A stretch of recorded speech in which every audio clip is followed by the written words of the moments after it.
კოსმოსური ნატურალური შერჩევა ან გადარჩევა.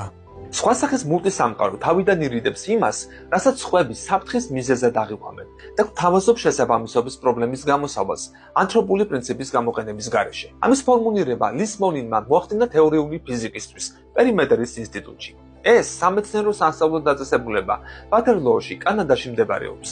1992 წელს მან შემოგთავაზა სამყაროები, რომელსაც შეუძლიათ წარმოშვა და განავითარონ ისევე როგორც ამას ცოცხალი არსებები აკეთებენ. ანუ ფაქტობრივად ეს არის მშობადი სამყაროები. დედამიწაზე ბუნებრივი შერჩევა ხაზს უსვამს სასარგებლო თვისებების აუცილებლობას, როგორიცაა მაგალითად სწრაფი სირბილი. სმოლინი ამტკიცებს, რომ შესაძლოა მულტისამყაროში არსებობს გარკვეული ზეწოლა, რომელიც ხელსაყრელია მსგავსი სამყაროებისთვის. ის ამას კოსმოლოგიურ ნატურალურ შერჩევას უწოდებს. სმოლინის იდეის მიხედვით მშობეს სამყაროს შეუძლია შექმნას ბავშვი სამყაროები, რომლებიც ფორმირდებიან მის შიგნით. მშობეს სამყაროს ამის გაკეთება შეუძლია მხოლოდ იმ შემთხვევაში, თუ ის შეიცავს შავხვრელებს.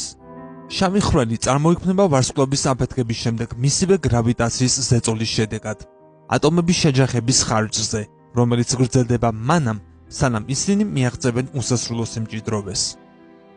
1960 წელს სტივენ ჰოკინგი და როჯერ პენროუზი მიუთითებდნენ, რომ ეს აფეთქებები შებრუნებული პატარა დიდი აფეთქებაა.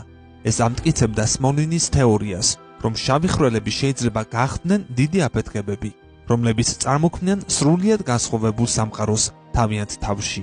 თუ ეს ასია, ახალ სამყაროს ექნება ოდნავ განსხვავებული ფიზიკური ნიშნები იმ შავი ხვრელისგან, რომელმაც ის შექმნა. ეს არის შემთხვევითი გენეტიკური მუტაცია, რაც ნიშნავს, რომ ბავშვი ორგანიზმები განსხვავებულები არიან თავიანთი მშობლებისგან.